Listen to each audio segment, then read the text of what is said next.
Naam kabisa, hujambo popote pale ulipo mwanamichezo mwenzangu, ni wakati mwingine tena wa kuendelea kukupa zile taarifa mbalimbali za kimichezo ambazo zinaendelea kujiri.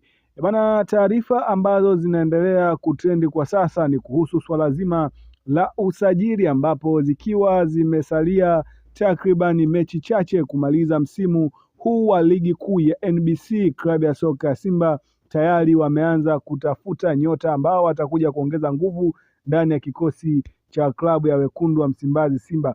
Taarifa za usajili siku ya leo zinamhusu kiungo Salim Adam ambaye amekuwa akipiga katika klabu ya soka ya Mediama ya nchini Ghana, ambapo taarifa zinaeleza kuwa klabu ya soka ya Simba wameanza mazungumzo ya awali kuhitaji huduma ya nyota Salim Adams kwa msimu wa 2026-2027, huku mashabiki wa klabu ya soka ya Simba wakiweza kusubiri kuona klabu yao inaenda kufanya usajili mkubwa, lakini pia kuweza kuona dili hili kama litakamilika.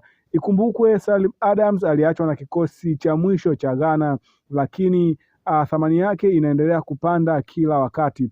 Kutokuitwa Ghana sio mwisho wake wa kucheza soka la kiushindani, lakini wakati mwingine nyota yake inaweza kung'aa baada ya kujiunga na klabu ya soka ya Simba. Ikumbukwe wachezaji wengi wanapotua katika klabu ya soka ya Simba na kupata nafasi ya kuonyesha uwezo wao, basi thamani yao huwa inapanda maradufu, kutokana na kuwa klabu ya soka ya Simba ni klabu kubwa barani Afrika, lakini pia imejiwekea taswira yake katika soka la Afrika. Swali ni kwamba, je, Salim Adam akiwa Simba atakuwa msaada mkubwa katika mashindano ya CAF Champions League kwa msimu ujao? Tuandikie komenti yako hapo chini ili tuweze kuzungumza zaidi kuhusu michezo.